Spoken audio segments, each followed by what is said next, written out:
buenas noches, apreciados hermanos. Que Dios me los bendiga a cada uno de ustedes, hermanas y hermanos en Cristo Jesús. Hemos llegado entonces a la última lección de la serie Profecías acerca del fin del mundo. Y en esta noche vamos a estar abordando dos lecciones en una. Es muy difícil lo que vamos a hablar, los temas, pero vamos a tratar de ser lo más concisos. Y es mi oración que el Espíritu Santo sea nuestro maestro. Es mi oración que el Espíritu Santo nos guíe y nos dé entendimiento y una correcta interpretación de la palabra de Dios que vamos a compartir en esta noche.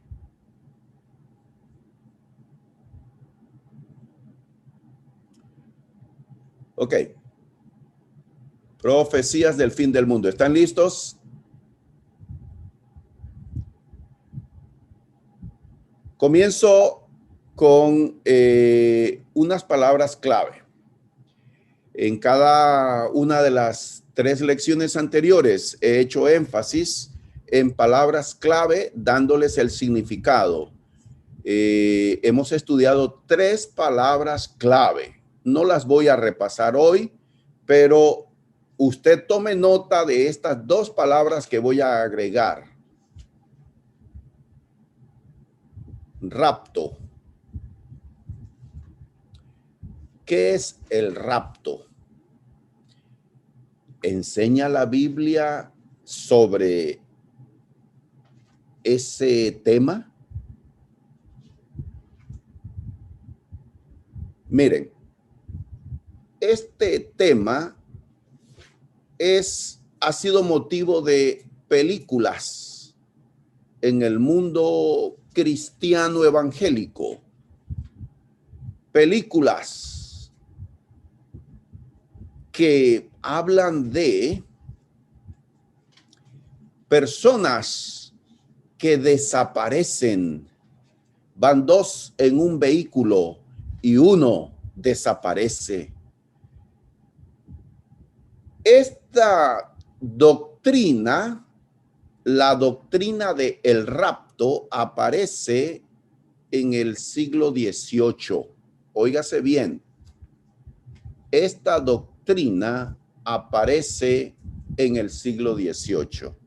Y básicamente, aquí les doy una definición corta de este concepto. Creencia de una venida secreta de Jesucristo para llevarse del mundo a los verdaderos creyentes. Recuerden, estoy citando y expresando lo que el mundo evangélico enseña sobre esto. No es lo que yo les voy a enseñar, pero esta es la definición de esta doctrina popular, muy popular en el mundo pentecostal, en el mundo evangélico. Ellos creen en una venida secreta de Cristo, es decir, no lo van a ver todo el mundo, y que en esa aparición algunos, es decir, los creyentes fieles en Cristo, según esta doctrina, van a ser levantados física y súbitamente arrebatados de este mundo y elevados por los aires para encontrarse con Jesús. Ok, en esta definición y en esta doctrina encontramos algo con lo que nos identificamos, pero hay otro aspecto de esta doctrina con la cual no comulgamos, no compartimos, y es que Jesucristo no va a venir en forma secreta. Todo ojo le verá. Entonces, ¿Cuándo ocurrirá? Esta es la pregunta clave, que hay varias respuestas. ¿Cuándo va a ocurrir este arrebatamiento de los creyentes? ¿Cuándo ocurrirá este evento de que los creyentes serán levantados para ir al encuentro de Jesús? ¿Cuándo? ¿En qué momento? Bueno, hay tres teorías. Escuchen bien. Tomen nota de esto. Unos dicen que esto va a ocurrir en la aparición de Cristo secreta. Otros dicen que esto va a ocurrir justo cuando Cristo venga, en la segunda venida de Cristo.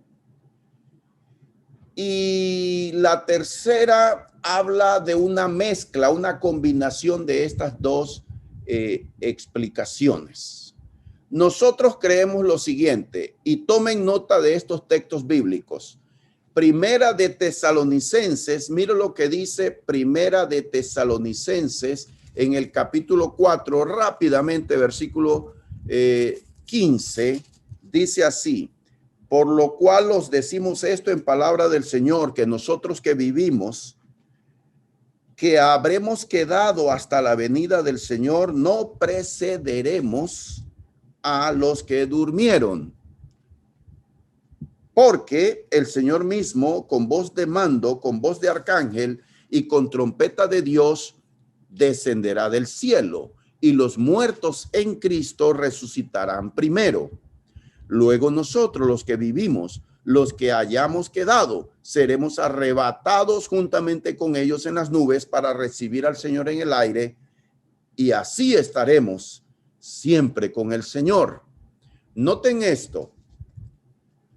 El apóstol Pablo sí dice que va a haber un arrebatamiento, es decir, Pablo dice que cuando Cristo venga, el pueblo de Dios será levantado para ir al encuentro de Jesús. Esa es una doctrina bíblica. Lo que la Biblia no dice es de que Jesús vendrá en secreto y que solo los fieles van a desaparecer, el resto del mundo quedará en la tierra. Nada de eso enseña la Biblia.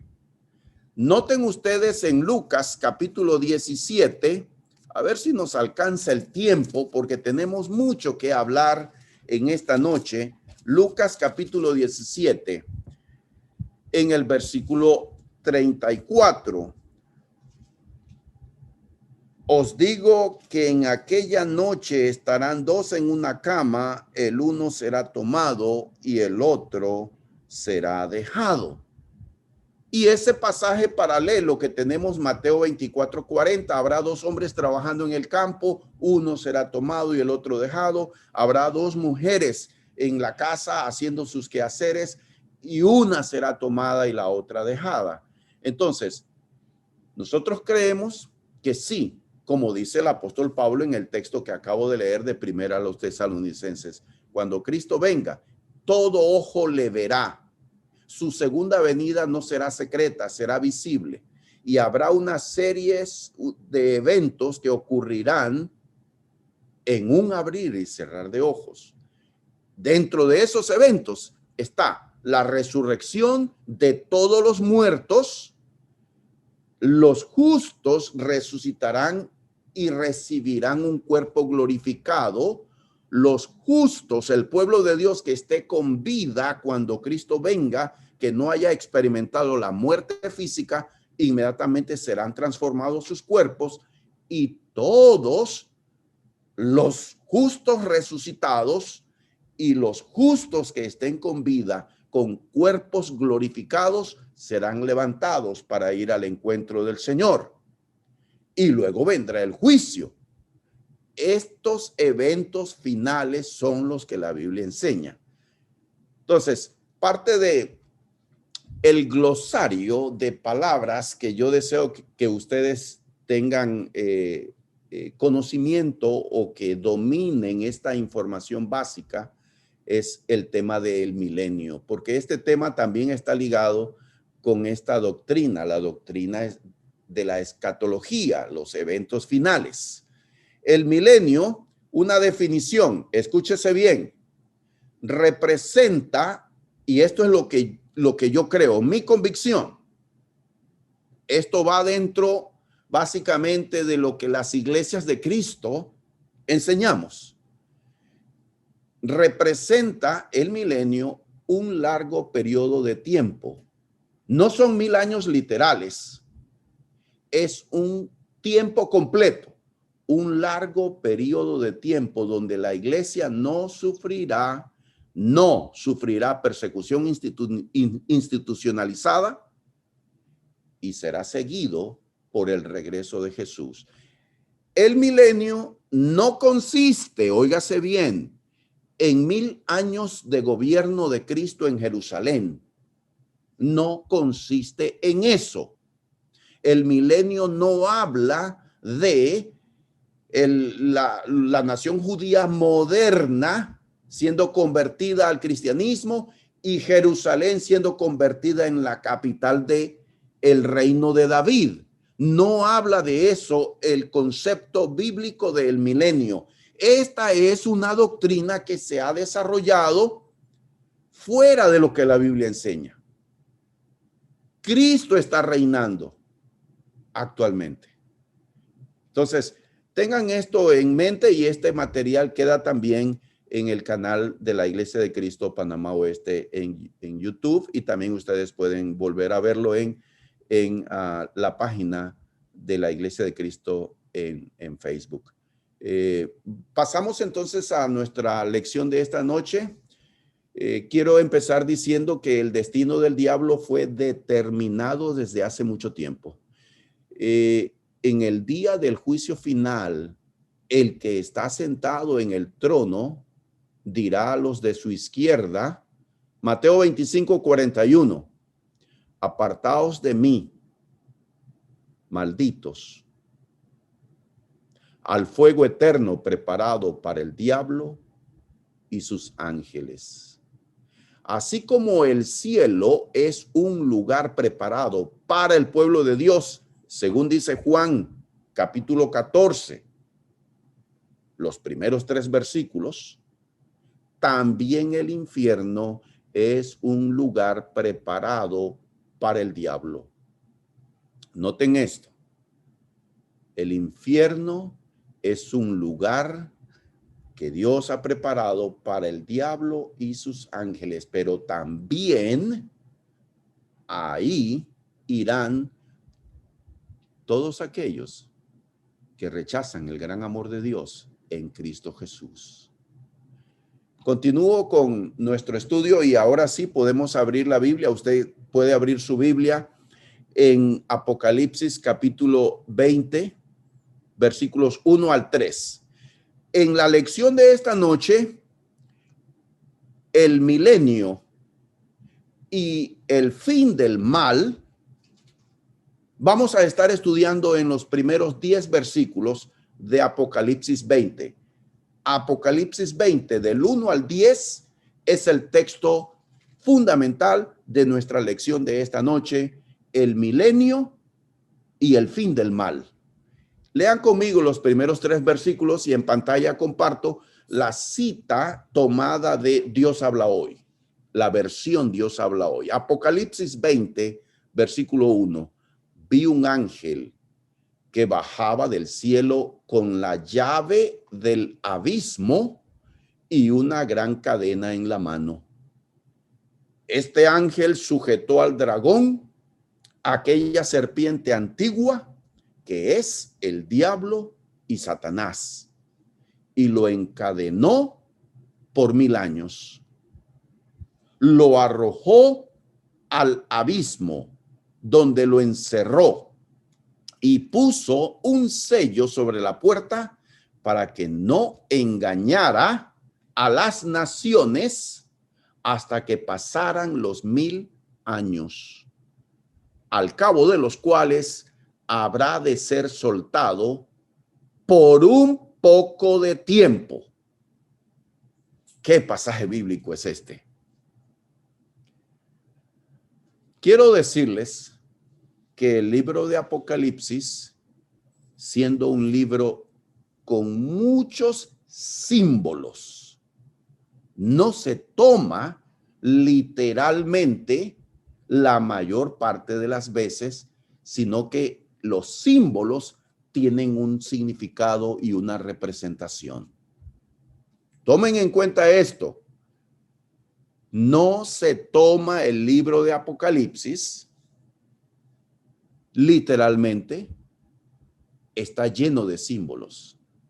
Ahora, voy a explicarles algunas cosas de lo que podamos entender. Aquí el apóstol Juan, Apocalipsis 20, tiene esta visión. Dios le revela este evento. Y este es un evento que va a ocurrir, le dice a Dios a Juan. Y él ve este ángel que desciende con la llave del abismo y una gran cadena en la mano. Entonces, abismo en la Biblia tiene varios significados, pero aquí, tomando el contexto, podemos entender que abismo es la morada de los muertos, Romanos 17, y es el lugar de los espíritus malignos, Lucas 8:31. Es un lugar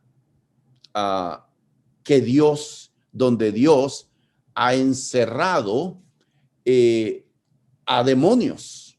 Dentro de este tema de los demonios, la Biblia no habla mucho al respecto.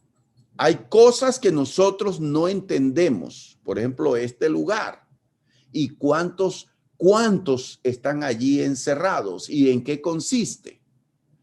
Entonces, el ángel con la llave y con la cadena no debe ser interpretado esos objetos como algo literal.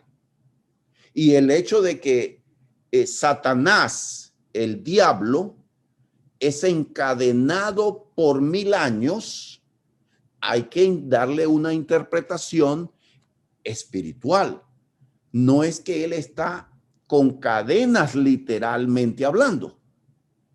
Él tiene restricción. Dios le ha puesto restricciones. Dios es soberano y el mismo diablo no puede contra Dios. Hay restricciones. Es lo que está diciendo aquí el texto y voy a explicarles un poquito más eso en la siguiente diapositiva. Entonces, ya he estado haciendo énfasis que Apocalipsis 21 al 3 debe ser interpretado simbólicamente. ¿Cómo puede una llave y cadenas literales atar a Satanás, siendo él un ser espiritual? Satanás está atado por mandato divino. Eso no significa que no está conspirando contra Dios. Entiéndase entonces en qué consiste el hecho de que fue encadenado por 1000 años. ¿Qué significa? El haber sido atado debe significar que por 1000 años, y esos 1000 años no son literales, es un tiempo prolongado, es un tiempo completo,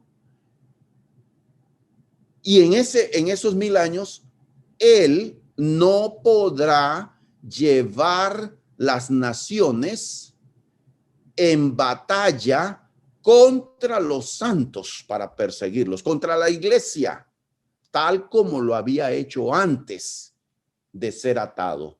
Noten esto, en los días del apóstol Juan, a final del siglo I, Juan estaba encarcelado en la isla de Patmos por causa del evangelio. Y sobrevinieron persecuciones al final del primer siglo y posterior. siglo segundo, hasta en el siglo tercero, en parte del siglo tercero, la iglesia fue perseguida. Los cristianos fueron echados a los circos romanos y fueron echados a las fieras. El imperio romano persiguió a la iglesia, persiguió a los cristianos. Todos los apóstoles murieron como mártires, excepto Juan. Y esto porque el mismo Señor Jesús dijo que él no moriría como mártir. Y Juan, el apóstol Juan, es el único de los apóstoles que no murió como mártir. No muere por su fe, muere de vejez. Entonces, pero tenemos aquí que en un tiempo Satanás, Dios le permite que persiga a la iglesia. Pero en Apocalipsis 20, del 1 al 3, dice que Dios lo encadena por 1000 años. Entonces, esos 1000 años, el milenio, es una doctrina también muy fantasiosa, nacida en cristianos evangélicos, donde han elaborado una serie de teorías, pero debe entenderse literalmente lo que la Biblia dice. 1000 años no son literales. Es un periodo de tiempo en el cual Satanás está impedido para promover que las naciones persigan al pueblo de Dios por 1000 años. Es lo que dice el texto bíblico y es el mensaje que debemos entender. Ahora, continúo aquí en estos primeros 3 versículos. El inexplicable por qué. Noten ustedes aquí en el texto bíblico de que estamos analizando en Apocalipsis capítulo 20, él dice en Apocalipsis 20, la parte final del versículo 3, y después de esto debe ser desatado por un poco de tiempo. Eso dice Apocalipsis versículo 3, capítulo 20, versículo 3. Ahora, soltado por un poco de tiempo. Entonces nos preguntamos, Satanás no se escapa, Satanás no está huyendo, sino que él es soltado. ¿Y quién lo suelta? Dios. Dios lo suelta. Pero entonces preguntamos, ¿por qué? ¿Por qué Dios hace tal cosa? Le impide que por 1000 años no engañe a las naciones para perseguir al pueblo de Dios, pero al final de esos 1000 años, él suelta a Satanás. Ahora, noten esto. Nosotros estamos en el año 2021 y el cristianismo no ha vuelto a sufrir persecuciones como las de el tiempo de Roma. Hay países en los que la fe cristiana no es bien vista. En la China, por ejemplo, cuando existía el bloque comunista con la Unión Soviética a la cabeza, se propagaba y se promovía el ateísmo, pero nunca hubo un nivel de persecución contra la iglesia como en los días del Imperio Romano. Es decir, la iglesia está gozando de 1000 años en que Satanás está atado, está encadenado. Es decir, Dios le ha impedido organizar a las naciones para perseguir a la iglesia. Pero llegará un momento, va a llegar un momento en que él será soltado. Eso es lo que dice la palabra de Dios aquí. Es un pasaje profético, hermanos. Y nos preguntamos por qué. ¿Por qué? Bueno, la Biblia no lo dice. Y podemos especular. Y tengo yo una aquí en letras rojas. Es una especulación para probar a la humanidad. Es una pregunta. La Biblia no lo dice. Enfatizamos esto. no lo dice, y cualquier explicación que demos es especulación. ¿Será por esto que cuando Jesús vuelva va a ser difícil que encuentre fe en la tierra? ¿Se acuerdan ustedes en Lucas capítulo 18? A Jesús le hacen la pregunta: Señor, ¿son pocos los que se salvan? Y él contestó: esfuércense ustedes, dijo él, pero concluye con una declaración que nos deja a todos con la boca abierta. En Lucas 18, versículo 8 dice: os digo que pronto les hará justicia, pero cuando venga el Hijo del Hombre, ¿hallará fe en la tierra? Jesús hace la pregunta y no da respuesta. La pregunta queda en el aire. Por supuesto que habrá fe en la tierra. Por supuesto que la iglesia estará. Pero ¿cuántos serán fieles? Porque el diablo va a ser soltado y va a haber una persecución contra el pueblo de Dios. Entonces, la segunda pregunta que tengo de estos textos es: ¿cuándo? ¿Cuándo va a ocurrir esto? Que Satanás será soltado. Es irrelevante y voy a explicarles por qué.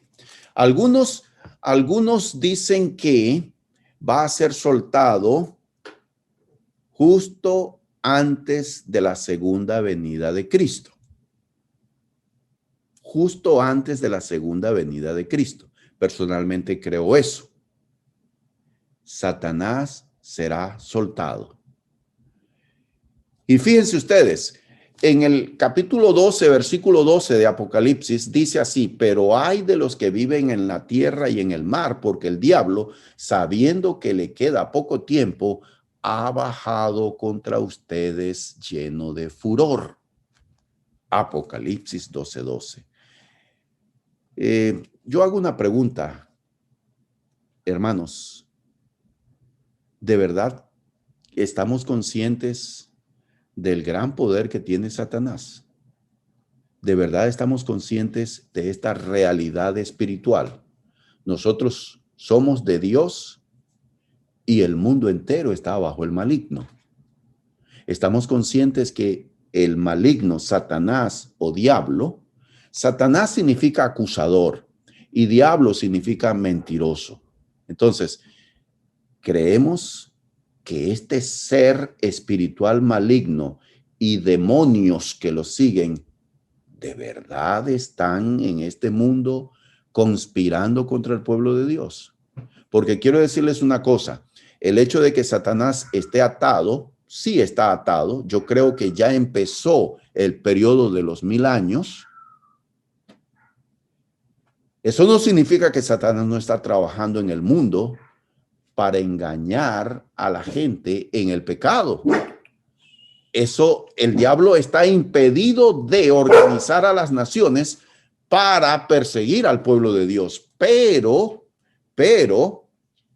él sigue trabajando en el mundo para llevar consigo a la perdición a cuantos pueda. Continuamos aquí, apreciados hermanos, en los versículos 4 al 6, Apocalipsis capítulo 20, versículos 4 al 6. Vi tronos y en ellos estaban sentados los que habían recibido autoridad para juzgar. Vi también las almas de aquellos a quienes les cortaron la cabeza por haber sido fieles al testimonio de Jesús y al mensaje de Dios. Ellos no habían adorado al monstruo ni a su imagen, ni se habían dejado poner su marca en la frente o en la mano. Y vi que volvieron a vivir y que reinaron con Cristo 1000 años. Ahora, dice el versículo 5 y versículo 6. Pero los otros muertos no volvieron a vivir hasta después de los 1000 años. Esta es la primera resurrección. Dichosos los que tienen parte en la primera resurrección, pues pertenecen al pueblo santo. La segunda muerte no tiene ningún poder sobre ellos, sino que serán sacerdotes de Dios y de Cristo y reinarán con él 1000 años. Continuamos con estos versículos tan profundos, tan enigmáticos, tan misteriosos de Apocalipsis 20. He subrayado algunas cosas que deseo comentar. Él dice en el versículo 4 que vio tronos y que en ellos estaban sentados los que habían recibido autoridad para juzgar. ¿Quiénes eran esos que estaban sentados, que habían recibido autoridad para juzgar?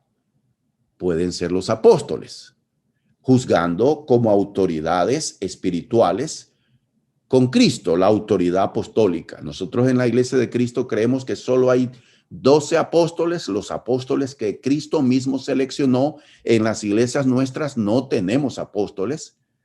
Esa es una autoridad que Cristo dio únicamente a aquellos que reúnen los requisitos para ser apóstoles.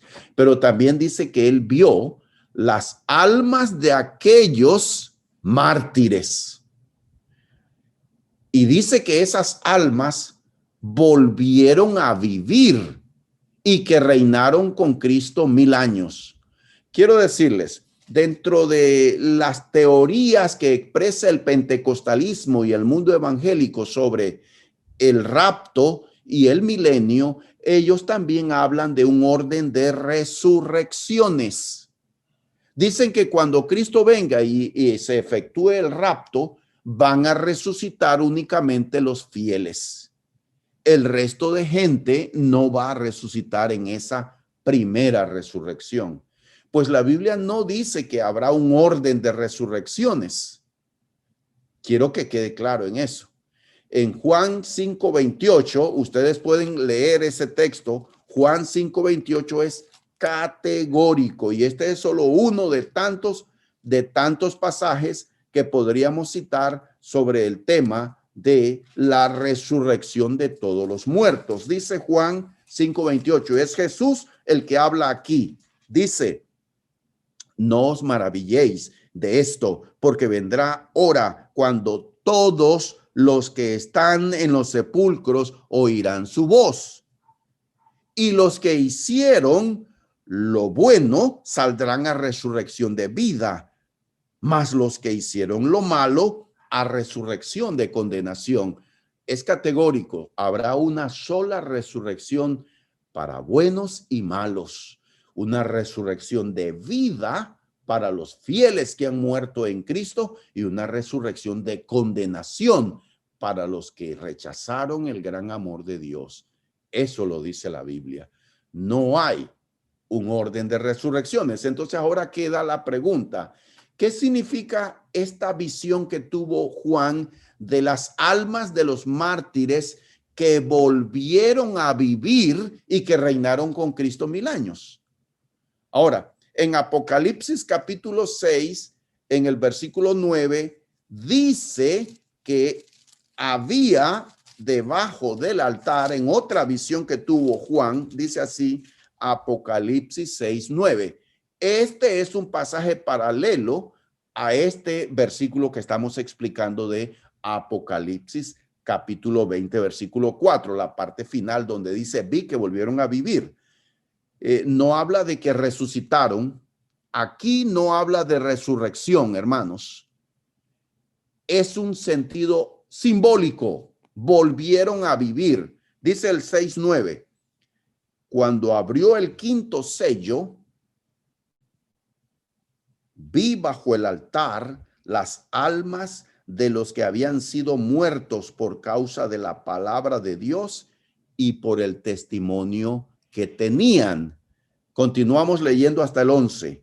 Y clamaban a gran voz diciendo, ¿hasta cuándo, Señor, santo y verdadero, no juzgas y vengas nuestra sangre en los que moran en la tierra.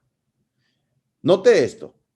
Juan vio a los mártires, a aquellos que murieron por causa de su fe en la persecución. Ellos, las almas están debajo del altar, es decir, murieron como ofrenda a Dios. Dios permitió su muerte en la persecución. Y ellos claman por justicia y dicen, ¿cuándo va a castigar a quienes nos mataron por la fe? Y la respuesta a esa pregunta fue, dice el 11, Apocalipsis 6:11, y se les dieron vestiduras blancas y se les dijo que descansasen todavía un poco de tiempo hasta que se completara el número de sus consiervos y sus hermanos que también habían de ser muertos como ellos. Entonces, aquí se les dice, esperen hasta que se complete el número de los mártires. Y entonces, en el capítulo 19, noten esto, esa venganza sobre el imperio romano que pedían los mártires de la fe, se cumple en Apocalipsis capítulo 19, versículos 1 y 2. Después de esto, oí una gran voz de gran multitud en el cielo que decía, aleluya, salvación y honra y gloria y poder son del Señor Dios nuestro, porque sus juicios son verdaderos y justos, pues ha juzgado a la gran ramera que ha corrompido a la tierra con su fornicación y ha vengado la sangre de sus siervos de la mano de ella. Entonces note aquí en el capítulo 19, estos mártires reciben la justicia. Dios castiga al imperio romano. Y por eso entonces vemos en el capítulo 20, en el versículo 4, estos mártires han recibido justicia. El imperio romano que los persigue ha sido juzgado. ¿Cuándo ocurrió eso? ¿Cuándo ocurrió eso? Pues el imperio romano paulatinamente vino siendo castigado por catástrofes naturales, por guerras civiles y también por los enemigos externos, hasta que finalmente el imperio romano cayó, dejó de existir. Y las almas de los mártires en la fe volvieron a vivir y están reinando con Cristo 1000 años. Eso es lo que entendemos de este versículo. No es que resucitaron, sino que ellos tienen paz porque han recibido la justicia que clamaban. Entonces, la primera resurrección que habla el versículo 5 no es una resurrección corporal, es una resurrección espiritual. Recuerde que todos aquellos que están en pecado están muertos en delitos y pecados. Y cuando obedecen al evangelio, nacen de nuevo y vienen a la vida espiritualmente hablando. Nacer del agua y del espíritu, obedecer al evangelio por medio de la fe en Cristo, el arrepentimiento, confesión de fe y el bautismo, nosotros resucitamos a una nueva vida en Cristo Jesús. Esa es la primera resurrección. Dichosos los que tienen parte en la primera resurrección, pues pertenecen al pueblo santo. La segunda muerte no tiene ningún poder sobre ellos. ¿Y cuál es la segunda muerte? El castigo eterno. Esa es la segunda muerte. Muy bien. Entonces, continuamos en esta jornada de comprender Apocalipsis y estamos entonces tratando de aprender algo. Ahora, quiero explicarles algo. El milenio. En el mundo pentecostal, el milenio se enseña como el reinado de Cristo por 1000 años en la tierra, donde Él está en Jerusalén reinando. Pues la Biblia no enseña eso. Cristo no va a venir a reinar sobre la tierra por 1000 años. Su reino no es un reino terrenal, es un reino espiritual. Y aquí les comparto una serie de pasajes bíblicos que afirman categóricamente que Cristo ya está reinando. En Daniel 2:44, este pasaje famoso de la interpretación que da Daniel al sueño de Nabucodonosor, donde este rey vio una estatua, cabeza de oro y así 3 elementos distintos en el pecho, en el torso y en los pies, habla de 4 reinos. Y en los días de estos reinos, el Dios del cielo levantará un reino que no será jamás destruido. Daniel 2:44, ese reino es la iglesia. Cuando Cristo empezó a predicar el evangelio, cuando inicia su evangelio, él comenzó con este mensaje. Marcos 1:15. El tiempo se ha cumplido y el reino de Dios se ha acercado. Juan el Bautista predicó que el reino se había acercado. Mateo 3:2. Jesús dio instrucciones a los 12 apóstoles. Mateo 10:7. Y a los 70 en Lucas 10:9 y 11. Para que predicaran que el reino estaba cerca. En Marcos 9:1 Jesús también dijo que algunos de los que estaban con él no gustarían la muerte hasta que hubieran visto el reino de Dios venido con poder. Y el reino de Dios da inicio el día de Pentecostés en Hechos capítulo 2. Cristo asciende al Padre y se sienta a la diestra de Dios. Eso es lo que dice Primera de Pedro 3:22. Después de su resurrección, Jesús ascendió al cielo y está sentado a la diestra de Dios. En Romanos 14:17, el apóstol Pablo escribió que el reino de Dios no es como un reino terrenal en el cual se come y se bebe, sino que es un reino de justicia, paz y gozo en el Espíritu Santo.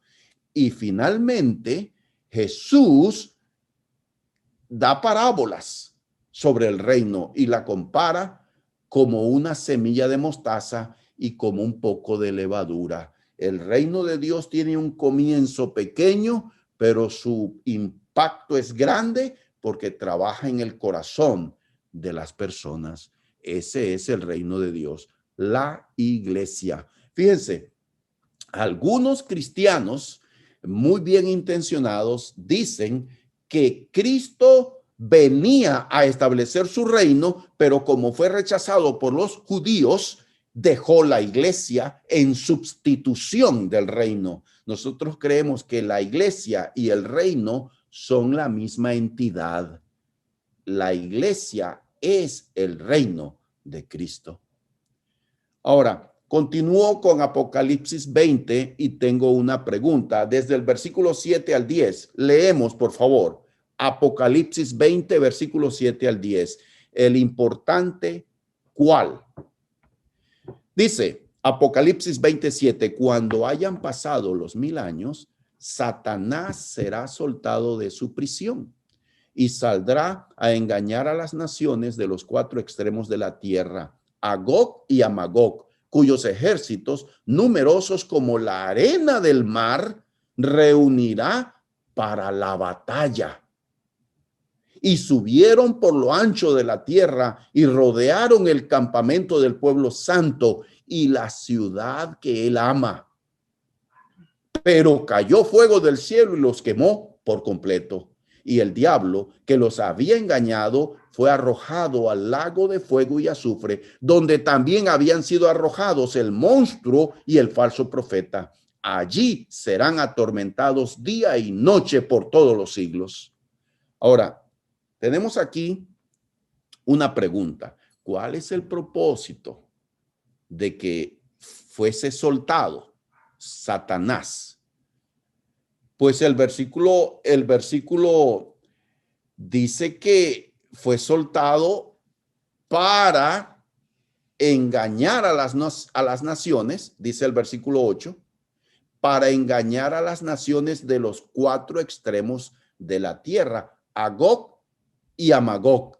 Noten esto, en la parte de arriba en la pantalla estoy compartiendo unos pasajes bíblicos, Primera de Crónicas 5, 1 al 4, Génesis 10, 2, donde vemos que Gog y Magog fueron nombres de dos personajes que no tuvieron ninguna relevancia. Ninguna relevancia. Entiéndase. Ninguna. Sin embargo, también allí en la pantalla les estoy compartiendo Ezequiel capítulo 38 y capítulo 39.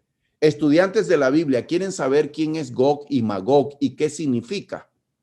Pues Ezequiel es el único profeta en el Antiguo Testamento que hace referencia a estos personajes, pero no en un sentido... Ezequiel habla de que Gog y Magog iban a reunir un gran ejército para atacar al pueblo de Israel. De eso se trata Ezequiel 38 y 39. Pero aquí en Apocalipsis 20, versículo 8, habla en un sentido espiritual. Nunca, escuchen bien, nunca debemos dar una interpretación en el sentido de que Gog representa a la China y Magog representa a Rusia. Solo para darles un ejemplo. Nunca se debe pensar en una nacionalidad determinada. Gog y Magog simplemente representan la unión de la gente rebelde a Dios, guiadas por Satanás para perseguir a la iglesia. Si creemos en esta visión profética de que cuando Satanás sea soltado, liberado, Dios le va a permitir esta gran conspiración mundial contra la iglesia. Y recuerden, Armagedón es otra de las teorías fantasiosas del mundo pentecostal. No habrá una guerra literal, porque Dios no pelea con armas literales, físicas. La iglesia no es un ejército de Dios para pelear con tanques y aviones. La guerra no es material, es una guerra espiritual. Cuando dice aquí en Apocalipsis 28 que Satanás, va a lograr esta coalición mundial para la batalla. ¿Habrá una batalla? Pues en realidad, fíjense, Apocalipsis dice que Satanás intentaba hacer esa batalla, pero aquí en este texto dice que cuando él rodeó, versículo 9, rodeó el campamento del pueblo santo y la ciudad que él ama, no habla de dos entidades distintas, no, el campamento y la ciudad santa no son dos cosas distintas, es simplemente la iglesia. La ciudad santa, no tomen ustedes una referencia literal que se refiere a Jerusalén real. Es en un sentido espiritual. Habrá una conspiración contra la iglesia. Sí, será terrible. Como la arena del mar, será el pueblo que se levante capitaneado por Satanás para perseguir la iglesia. Pero ¿saben qué? No se va a dar a cabo esa batalla, porque en un instante Dios derrama fuego del cielo y los quemó por completo. Eso dice al final del versículo 9. Y acto seguido vino el juicio. Y podemos decir, este es el final del mal. Satanás va a querer destruir la iglesia, va a hacer un último envión muy poderoso contra la fe, contra el pueblo de Dios. Va a reunir a Gog y a Magog, es decir, una unión de fuerzas del mal, pero no logrará su propósito, porque inmediatamente será consumido. ¿Está decidido a pelear? El propósito de Satanás es engañar a las naciones para reunirlos para la batalla final, decisiva entre el bien y el mal. Esto debe entenderse literalmente, hermanos. Habrá un intento de Satanás para hacer una batalla final enorme. Será la presión tan grande contra el pueblo de Dios, pero él es derrotado. Cuando las fuerzas del diablo estaban seguras de que iban a asestar un golpe devastador, ¿qué ocurrió? El pasaje dice que descendió fuego del cielo y los consumió. Satanás es condenado. ¿Qué le pasó a Satanás? Fue echado al infierno. Así termina la historia del orgulloso espíritu que por tanto tiempo engañó y aterrorizó a la humanidad. Que Dios los bendiga.